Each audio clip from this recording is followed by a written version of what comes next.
दिल्ली शराब घोटाले से जुड़े मनी लॉन्ड्रिंग के केस में दिल्ली के मुख्यमंत्री अरविंद केजरीवाल को सुप्रीम कोर्ट ने अंतरिम जमानत दे दी है। तिहाड़ जेल से बाहर निकलकर केजरीवाल ने कहा कि देश को तानाशाही के खिलाफ लड़ना है और आज से केजरीवाल ने अपनी चुनावी कैंपेन को शुरू करने का भी ऐलान कर दिया है।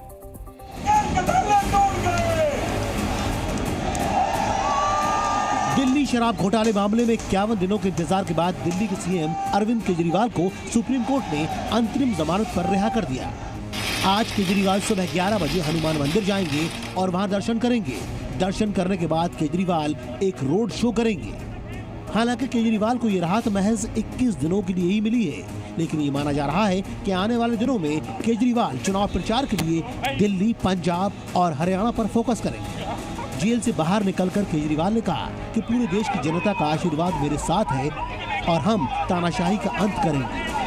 जनता तानाशाही का अंत करेगी, जनता न्याय करेगी। ईडी के लिए क्या कहेंगे सर? ईडी के लिए बस जनता न्याय करेगी, जनता तानाशाही का अंत करेगी। केजरीवाल जेल से रिहा होने के बाद सीएम आवास पहुंचे, जहां उन्होंने माता पिता के पैर छूकर आशीर्वाद लिया।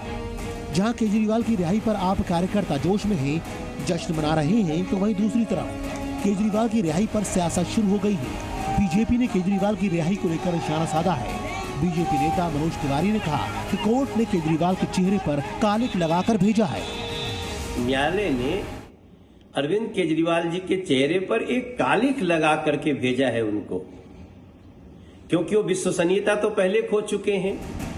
तो वहीं कांग्रेस अध्यक्ष मल्लिकार्जुन खड़गे ने कहा कि केजरीवाल की गिरफ्तारी मोदी सरकार की सबसे बड़ी गलती साबित होगी। इलेक्शन है और इलेक्शन के वक्त उसको उठा लेके गए थे। आइंदे ऐसी गलती सरकार नहीं करना चाहिए। जहां एक और आम आदमी पार्टी केजरीवाल को मिली जमानत का लाभ लेना चाहेगी, तो वहीं दूसरी तरफ बीजेपी शराब घोटाले को लेकर केजरीवाल पर हमले और तेज करेगी। अब देखना होगा कि जनता पर किसकी बातों का असर हो रहा है और 4 जून को नतीजे क्या कहते हैं। अदालत से मिली फौरी राहत के आदेश के बाद में दोनों खेमे यानी एनडीए हो चाहे इंडिया गठबंधन अपने अपने तरीके से इस मामले के सियासी मायने निकालने की कोशिश कर रहे हैं और चुनावी मैदान में भुनाने की कोशिश भी होगी। तमाम खास मेहमानों का पैनल हमारे साथ जुड़ रहा है इसी मुद्दे पर बहस और चर्चा करने के लिए कि आखिर इसके पीछे सियासत कैसे बढ़ाई जा रही है और अदालत का यह आदेश केवल फौरी राहत के तौर पर है या इसके ज्यादा बड़े मायने। शिवम त्यागी हैं, बीजेपी प्रवक्ता हैं, उनसे सवाल करेंगे, बात करेंगे। साथ ही नवीन शर्मा हैं, आम आदमी पार्टी के प्रवक्ता हैं। आम आदमी पार्टी इस मामले को लेकर कैसे जनता के बीच जाने की तैयारी कर रही है, उनसे सवाल होगा। विक्रम लोहिया हैं, कांग्रेस प्रवक्ता, और साथ ही धीरेन्द्र कुमार हैं, प्रवक्ता एलजेपी आर के। तमाम खास मेहमानों का बहुत बहुत स्वागत है जी न्यूज पर। और इस बड़ी बहस पर हम जाएं उससे पहले आपको यह सवाल बता देते हैं, क्योंकि बहस के मुद्दे क्या हैं जरा वो भी समझ लीजिए। तो बहस के 5 बड़े सवाल आपको बता रहे हैं, क्योंकि केजरीवाल की रिहाई से दिल्ली और पंजाब में आखिर कितना असर होगा, यह बड़ा सवाल खड़ा हो रहा है। क्योंकि 25 मई को दिल्ली के अंदर मतदान होना है और 1 जून को पंजाब में वोट डाले जाने। साथ ही शराब घोटाले पर बीजेपी और आक्रामक होगी क्या? चुनाव में केजरीवाल को सहानुभूति के क्या वोट मिल पाएंगे, यह भी सवाल खड़ा हुआ है। साथ ही इंडिया गठबंधन का जोश इससे जाहिर तौर पर हाई होगा क्या? और केजरीवाल को बेल अपवाद है या नजीर है, क्योंकि इसको लेकर भी सियासत कल आदेश आने के बाद से ही तेज है। तो इन तमाम चीजों के ऊपर हम बहस करेंगे, मुद्दे उठाएंगे और सवाल पूछेंगे, साथ ही जवाब लेंगे तमाम खास मेहमानों के। लेकिन कितनी सीटों पर माहौल बनाएंगे केजरीवाल, यह सवाल खड़ा हो रहा है। और इसी सवाल के साथ आपको यह भी बता दें कि दिल्ली, पंजाब, हरियाणा, ये तमाम वो इलाके हैं जहां पर आम आदमी पार्टी और कांग्रेस मिलकर इंडिया गठबंधन के तहत चुनाव लड़ रहे हैं। और इन 10 सीटों के ऊपर क्या कुछ असर होने वाला है, यानी दिल्ली की 7 सीटें, पंजाब की 13 सीटें और उसके अलावा हरियाणा की 10 सीटें, तो 30 सीटें जो हैं उन पर सियासत क्या इससे बदलने वाली है। सीधे शिवम त्यागी में आपका रुख करता हूं सबसे पहले, क्योंकि लगातार बीजेपी इस मामले को लेकर सवाल उठाती रही, ईडी के ऊपर बहुत सारे सवाल उठते रहे, लेकिन कल कोर्ट ने जिस तरीके का आदेश दिया है उससे कहीं ना कहीं इस बात को झटका तो जरूर लगा होगा, जिस तरीके का कैंपेन बीजेपी चला रही थी। नहीं प्रणय जी, बिल्कुल भी नहीं। मैं मानता हूं कि कोर्ट ने साफ साफ कहा है कि केस की मेरिट पर तो कोई बात होनी नहीं है। बात सिर्फ इस बात की है कि ठीक है, प्रचार करने के लिए एक आदमी को बाहर कर दिया। मैं मानता हूं अरविंद केजरीवाल जैसे कल 20-25 लोग या 50 लोग तो तिहाड़ से ही बाहर निकले होंगे, बेल पे या इंटरिम बेल पे, या फिर अपने शादी करने के लिए या अपने बच्चे के विवाह के लिए या फिर ऐसे तमाम चीजों के लिए। सिर्फ इतनी सी बात है कि कोर्ट ने मेरिट पर कुछ कहा नहीं, कोर्ट ने मेरिट पर कोई बात नहीं की। कोर्ट सिर्फ इस बात को कहता है कि ठीक है, उनको प्रचार करना है, प्रचार करने के लिए समय दे दिया जाए। बहरहाल वो भ्रष्टाचारी थे, बिल्कुल है, माफिया थे, शराब माफिया बिल्कुल है, वो कल तक भी ईमानदार नहीं थे, आज भी ईमानदार नहीं है। विषय साफ है, आप इसको कैसे भी प्रोजेक्ट कर लीजिए, लेकिन कोर्ट ने इस बात को साफ कर दिया। बाकी आपको पासपोर्ट सरेंडर रखना पड़ेगा, आपको जहां पर भी जाएंगे लाइव लोकेशन रखनी पड़ेगी। बिल्कुल ठीक है, ये तमाम चीजें जो है कोर्ट के आदेश के अंदर लिखी हुई है शिवम त्यागी। लेकिन नवीन शर्मा का भी रुख करते हैं। नवीन, ये देखिए, शिवम त्यागी ने उसके अंदर अपने तर्क निकाल लिए हैं। कोर्ट का जो आदेश है उसे अपने अपने तरीके से परिभाषित करने की कोशिश हो रही है, लेकिन अंतरिम राहत है, ये अंतरिम जमानत है, अभी किसी तरीके का कोई एक्विटल नहीं हुआ है, अभी तो चार्जशीट दाखिल हुई है, इसके अंदर ट्रायल होना है। देखिए, बहुत बहुत नमस्कार। और मैं तो कहना चाहता हूं, देखिए, अब याचना नहीं रण होगा, और रण ऐसा होगा जो इन्होंने कभी सोचा ना होगा। आज बीजेपी की फ्रस्ट्रेशन देखिए, आप हताशा देखिए इनकी सारी की सारी जो प्लानिंग थी, जो षड्यंत्र था, वो सुप्रीम कोर्ट के सामने धरा का धरा रह गया, बिल्कुल ध्वस्त हो गया इनका षड्यंत्र। क्या षड्यंत्र था इनका षड्यंत्र यह था कि किसी तरह से माननीय मुख्यमंत्री जी को, जो इनको समय समय पर एक नवीन, आपकी आवाज हम तक नहीं पहुंच पा रही, कुछ तकनीकी खामी है, आप इसे दुरुस्त करते हैं। लेकिन विक्रम लोहिया का भी रुख कर लेते हैं, मैं विक्रम का भी कमेंट चाहूंगा इस पूरे मामले पे। विक्रम लोहिया, जरा ये बताइएगा कि कांग्रेस इसमें कहां खड़ी हुई है, क्योंकि तुम्ही से लड़ाई, तुम्ही से मोहब्बत, दुहाई है दुहाई। देखिए नमस्कार, मैं ये कहना चाहता हूं कि किससे लड़ाई, कहां दुहाई, इन बातों की बात नहीं है, मुद्दों की बात है। आज जो राजनीति का घटनाक्रम इस देश में चल रहा है वो मुद्दों का होना चाहिए। नहीं, ये सवाल मैंने इसलिए पूछा विक्रम लोहिया, क्योंकि इस मामले की शिकायत प्राथमिक तौर पर दर्ज कराने वाली कांग्रेस थी। देखिए, निश्चित तौर पे भाई साहब, निश्चित तौर पे हम अपनी बात से नहीं मुकर रहे हैं। हमने शिकायत दर्ज कराई थी, हमने पहले, मैं आपके चैनल के माध्यम पे पहले भी कह चुका हूं कि हमने इसी से जुड़े हुए तत्कालीन उपराज्यपाल साहब की भी शिकायत दर्ज कराई थी। अब बात मुद्दों की कर लेते हैं कि अगर हम मुद्दों पे बहस ना करें और उसको डाइवर्ट कर दें। देखिए, आज आम आदमी पार्टी के नेता और आम आदमी पार्टी के सुप्रीमो अरविंद केजरीवाल जी जेल से बाहर आए।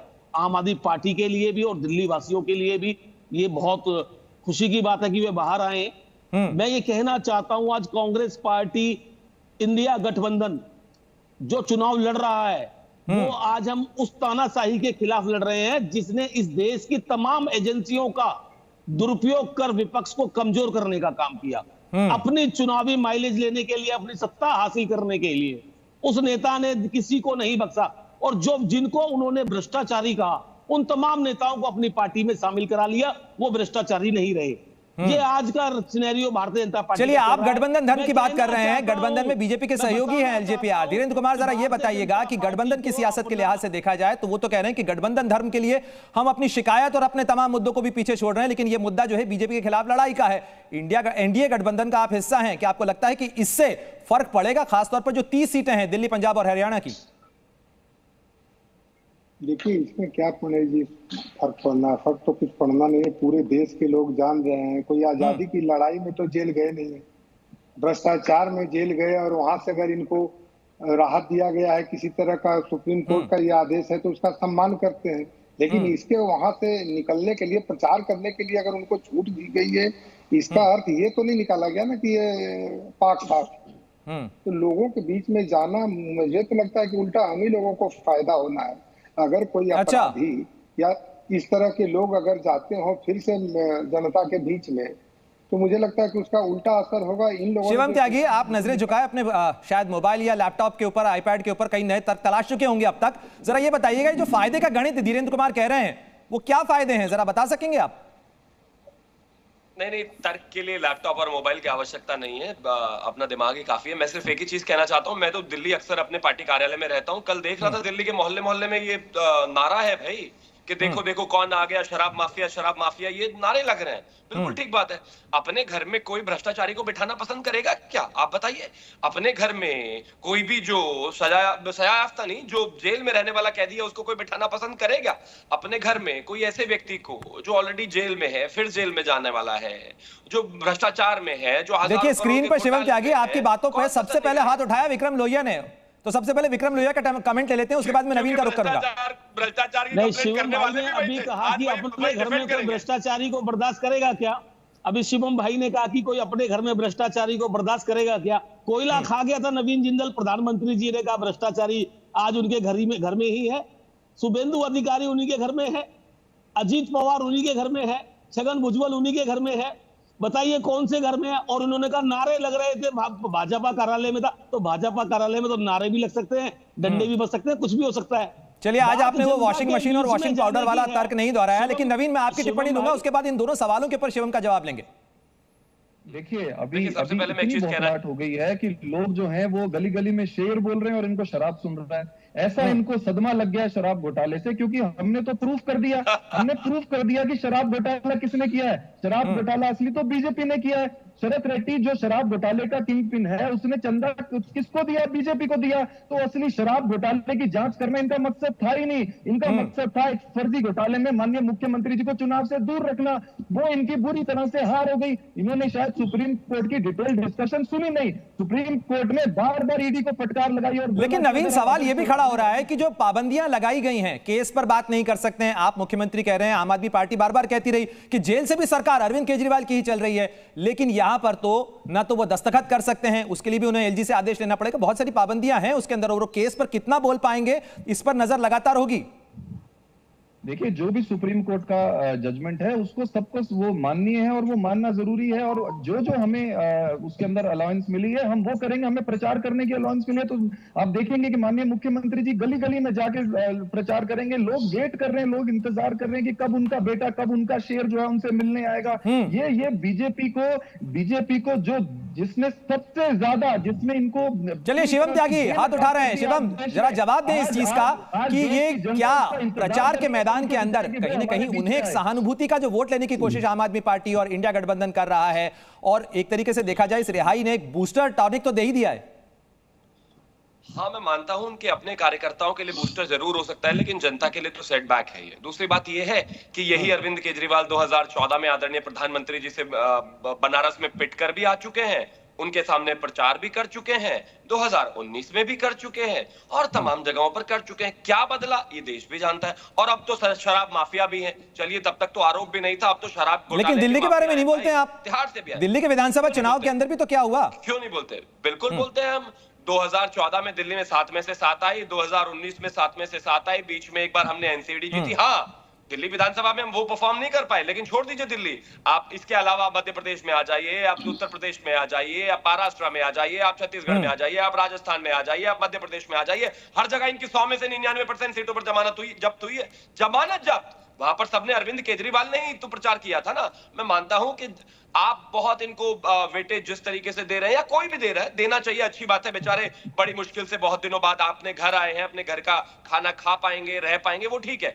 लेकिन सच्चाई इस बात, तो गिरफ्तारी की टाइमिंग पर सवाल जिस तरीके से कोर्ट में भी खड़े हुए हैं शिवम, उसको लेके वेटेज तो सबसे पहले आप ही लोगों ने दिया। लेकिन धीरेन्द्र कुमार, इस मामले के अंदर अगर गठबंधन की सियासत के लिहाज से बात की जाए तो इंडिया गठबंधन इस चीज को भुनाने की कोशिश तो जाहिर तौर पर करेगा, और केवल दिल्ली का मामला नहीं है, क्योंकि आम आदमी पार्टी की शुरुआत दिल्ली से भले ही हुई हो, लेकिन पूरे देश में इसका रेजोनेंस हुआ था। तो ये तो इंडिया गठबंधन तो यही मानेगा ना कि इस चीज के सहारे वो पूरे देश के अंदर एक माहौल बनाने की कोशिश कर रहा है। देखिए, उस लायक अगर आपके पास चेहरा हो, मोदी जी का विरोध करने के लिए कौन आदमी जा रहे हैं, ये भी तो मैटर करता है ना। अगर संजय सिंह और ये लोग, दोनों लोग जो बेल पे आए हैं, वो लोग जाएंगे भ्रष्टाचार के खिलाफ में कि हम लोगों के ऊपर में कार्रवाई हो रही है और इस तरह का हो रहा है, तो कोई मानेगा क्या? देश का लोग, कोई वोटर समझेगा नहीं इनको, क्योंकि ये लोग कोई अच्छे कर्म में जेल नहीं गए हैं, कोई आंदोलन में नहीं गए हैं। ये लोग लिकर के स्कैम में जेल जाने वाले लोग हैं, और एक लंबी फेरिस्त है पूरी पार्टी की। तो मुझे लगता है कि जितना ये जनता के बीच में जाएंगे, मैं बता रहा हूँ, ये बैकफायर करेगा। इन लोगों ने जो भी अपना प्लानिंग किया है, कहीं ना कहीं प्लानिंग इनका फेल होगा, और लोग इनको जिस तरह नवीन, से मैं आपका जवाब चाहूंगा इस मामले के ऊपर, क्योंकि कहीं ना कहीं अरविंद केजरीवाल जब तक अंदर थे एक सहानुभूति की लहर थी, जब वो सामने आएंगे, बात करेंगे, तो बीजेपी को तो एक मौका मिलेगा कि वो तमाम जो आरोप हैं वो दोहराए जाएं, जनता के बीच लेके जाएं, उसी मुद्दे के ऊपर बहस हो। सहानुभूति क्यों थी सर? इसलिए थी कि लोग चाहते थे कि वो बाहर आए। आज खुशी की लहर है कि वो लोग देख रहे हैं कि हमारा बेटा बाहर आ गया। अभी ये बीजेपी के प्रवक्ता क्या कह रहे थे कि क्या बदला है 2019 और 2022 में? 2019 और 2022 में ये बदल गया कि ये इनका जो नकाब था वो जनता के सामने उतर गया। ये कहते थे हम भ्रष्टाचार खत्म करेंगे, ये सारे भ्रष्टाचारियों को अपनी पार्टी में ले आए। ये कहते हम रोजगार देंगे और युवाओं को इजराइल भेज रहे हैं। ये जो इन्होंने कहा उसका उल्टा किया इन्होंने। ये संविधान को कुचलने की साजिश करते रहे। ये चंडीगढ़ चुनाव में कैमरे के ऊपर एक्सपोज हो गए कि ये वोटों की चोरी करते हैं। सूरत में देख लीजिए, इंदौर लाहौर में देख लीजिए, सुप्रीम कोर्ट के निर्णय बदलने की ये मंशा, इनकी मंशा रहती है, ये ऑर्डिनेंस लाके निर्णय बदल देते हैं सुप्रीम कोर्ट के। आज चलिए, गठबंधन और इंडिया गठबंधन की ताकत की आप बात कर रहे हैं, विक्रम लोहिया का भी कमेंट ले लेते हैं, उसके बाद मैं शिवम त्यागी से जवाब लूंगा। विक्रम, जरा ये बताइएगा कि आप पंजाब के अंदर तो अगर आम आदमी पार्टी मजबूत होती है तो कहीं ना कहीं झटका जो है वो कांग्रेस को भी लग रहा है, क्योंकि पहले पिछले लोकसभा चुनाव के अंदर तो आपकी ज्यादा सीटें आई थी, आम आदमी पार्टी की नहीं कह रहा हूं, आपकी मतलब कांग्रेस की। तो अगर आम आदमी पार्टी वहां मजबूत होती, क्योंकि आप दोनों वहां एक दूसरे के खिलाफ चुनाव लड़ रहे हैं। देखिए, वहां पर हम जो चुनाव लड़ रहे हैं भारतीय जनता पार्टी के खिलाफ लड़ रहे हैं। अच्छा, चाहे सीट आम आदमी पार्टी की है, चाहे सीटें कांग्रेस पार्टी की है। मैं कहना चाहता हूं कि हम इंडिया गठबंधन ने, यानी पब्लिक को आप वहां पे ये बताएंगे कि आप आम आदमी पार्टी को वोट दें तो भी कांग्रेस में ही जा रहा है? नहीं, देखिए, हम जनता को ये बताएंगे कि जो प्रॉमिस प्रधानमंत्री जी ने 2014 में किए थे वही आज 2024 में कर रहे हैं। हम बातें मुद्दों की करेंगे। हमारे पास आज जो विजन है वो मुद्दों का है। भारतीय जनता पार्टी ने जिस प्रकार से बड़ी बड़ी बातें कर, अरे मैं तो आपके कोऑर्डिनेशन की पूछ रहा हूं, आम आदमी पार्टी और कांग्रेस के कोऑर्डिनेशन की। हमारा कोऑर्डिनेशन बहुत मजबूत है। देखिए, मैंने आपसे कहा कि वहां पे हमारी लोकल इकाई नहीं चाहती थी कि 7 मीटर के लड़े, क्योंकि हमारी सीटें बढ़ रही हैं वहां। तो सीटें बढ़ रही हैं, चाहे आम आदमी की बढ़े या कांग्रेस की, गठबंधन की सीटें बढ़ेंगी, आप चिंता ना करें।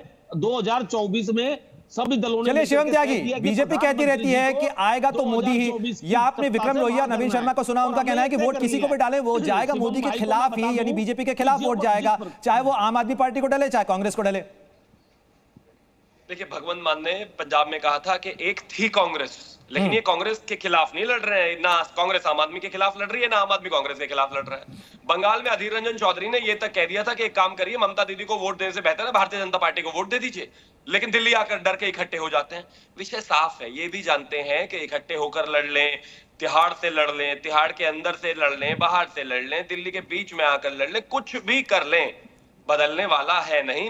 आप तो मोदी जी ही हैं, इनको भी पता है इस बात का। लेकिन मैं मानता हूं मेहनत करना कर्तव्य है। प्लीज बीच में नहीं, विषय साफ है। पिछली बार कम से कम कांग्रेस वालों पर 50-52 सीटें थी तो थी, इस बार तो ये मुझे लगता है कि 20-25 तक भी पहुंच जाए तो बहुत। चलिए शिवम, मैं लौटूंगा आपके पास में, साथ ही विक्रम, नवीन और तमाम जो धीरेन्द्र कुमार हैं वो भी हमारे साथ जुड़े हुए हैं, लेकिन एक बाइट आपको सुनवा देते हैं क्योंकि दर्शकों के लिए यह भी जानना जरूरी है कि बीजेपी के बड़े नेता इस मामले को लेकर क्या कह रहे हैं। बीजेपी अध्यक्ष जेपी नड्डा ने विपक्षी गठबंधन पर बड़ा हमला बोला है और उन्होंने कहा है कि आधा इंडिया गठबंधन बेल पर है। वहीं कांग्रेस नेता राहुल गांधी का बयान भी आपको बता दें कि उन्होंने बीजेपी पर हमला बोलते हुए कहा कि नरेंद्र मोदी पीएम नहीं बन पाएंगे। क्या दोनों नेताओं ने कहा है, सुन लीजिए जरा। मुझे हंसी आती है इनकी रैली में, घमंडिया गठबंधन में 2 कुर्सियां खाली रखी जाती हैं।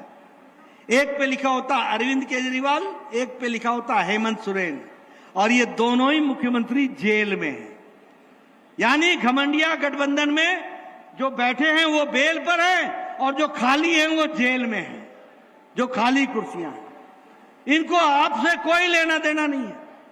और इन्होंने जाति के नाम पर देश को बांटा, इलाके के नाम पर देश को बांटा, धर्म के नाम पर देश को बांटा, और अब तो चमड़ी के नाम पर देश को बांट रहे हैं। मैं आपको एक बात की गारंटी दे देता हूं, एक बात तो मैं आपको बता देता हूं कि अब चुनाव हो रहा है, नरेंद्र मोदी जी प्रधानमंत्री नहीं बन रहे हैं। ये 100% मैं आपको, आप चाहते हो तो मैं यहां पे लिख के आपको सबको दे दूंगा, साइन करके दे दूंगा। नरेंद्र मोदी जी की पूरी स्ट्रेटेजी भाई को भाई से लड़ाने की है और इस चुनाव में वो काम ही नहीं कर रहा है। वो मतलब आ रहे हैं, वो कह रहे हैं, लोग देख रहे हैं, कह रहे हैं भैया ये बोल क्या रहा है। तो देखिए, बीजेपी कह रही है जेल और बेल का मामला है, तो वहीं इंडिया गठबंधन के नेताओं का कहना है कि चुनावी परीक्षा के अंदर बीजेपी और एनडीए जो है वो फेल हो रहा है। शिवम त्यागी, ये कितने कॉन्फिडेंस से राहुल गांधी कह रहे हैं? वो तो कह रहे हैं कि मैं लिख के देने को तैयार हूं, नरेंद्र मोदी प्रधानमंत्री नहीं बन रहे हैं। इस कॉन्फिडेंस की वजह क्या लग रही है आपको? इस कॉन्फिडेंस की वजह वही है जो 2014 में थी, 2019 में थी, राज्यों के तमाम इलेक्शंस में थी। मजबूरी है, हारे हुए लोगों को, बेचारों के पास कम से कम एक कॉन्फिडेंस ही तो होता है जिसके बल पर वो लड़ पाते हैं लड़ने के लिए। और हम तो चाहते हैं विपक्ष होना चाहिए हमारे देश में। राहुल गांधी अच्छे तरीके से, चलिए जल्दी से मैं कमेंट ले लेता हूं। विक्रम लोहिया, आपके कॉन्फिडेंस की वजह क्या, किस आधार पर कह रहे हैं? क्योंकि बीजेपी तो ये कह रही है कि ये सब बेल और फेल वाले मामले हैं। देखिए, हमने देखा है नड्डा जी का हाथ पकड़ के पीछे कर दिया जाता है खेली खेल में, और ये कह रहे हैं नेता घूम रहे हैं बेल में, और इनके नेता जो भ्रष्टाचारी बैठे हैं मजे ले रहे हैं मुख्यमंत्री पद का, और मजा ले रहे हैं डिप्टी सीएम पद का, और केंद्रीय मंत्री पद का। सांसद बना दिए जाते हैं, 6 घंटे के अंदर अंदर टिकटें दे दी जाती हैं, आधे घंटे में नवीन जिंदल को टिकट दे दी जाती है, और ये बता रहे हैं कि कौन भ्रष्टाचारी है। मुझे शर्म आती है भारतीय जनता पार्टी जब अपने मुंह से भ्रष्टाचार की बात करती है। आज भ्रष्टाचार, देखिए भ्रष्टाचार पे तो सभी को शर्म आनी चाहिए, चाहे इसका भ्रष्टाचार हो चाहे उसका भ्रष्टाचार हो। कंक्लूडिंग रिमार्क आपका नवीन इस पूरे मामले को लेकर, क्योंकि आपसे थोड़ी देर बाद अरविंद केजरीवाल जो है वो हनुमान मंदिर जाएंगे, बजरंगबली से क्या आशीर्वाद? बड़ा दुखद लगता है। देखिए सर, साउथ में इनके बौखलाहट में दिए गए बयानों ने इनका सुपड़ा साफ कराया, और नॉर्थ में अब अरविंद केजरीवाल जी की एंट्री इनका सुपड़ा साफ कराएगी। आप इंतजार करिए, इनको फिर से जेल भेजेंगे। अरविंद केजरीवाल जी की एंट्री के बाद नॉर्थ इंडिया में इनका सुपड़ा साफ होने वाला है। उनकी एंट्री से तो पहले कुछ हुआ था ना, अब कुछ होगा। चलिए किसका सुपड़ा साफ होता है और कौन सत्ता के शिखर पर बैठता है ये तो जनता तय करेगी, और 4 जून को आने वाले नतीजे जो हैं वो लोकसभा चुनाव की परीक्षा के अंदर ये परिणाम दे देंगे कि आखिर कौन पास हुआ है कौन फेल हुआ। बहुत बहुत शुक्रिया तमाम खास मेहमानों का हमारे साथ जुड़ने के लिए। जी न्यूज़।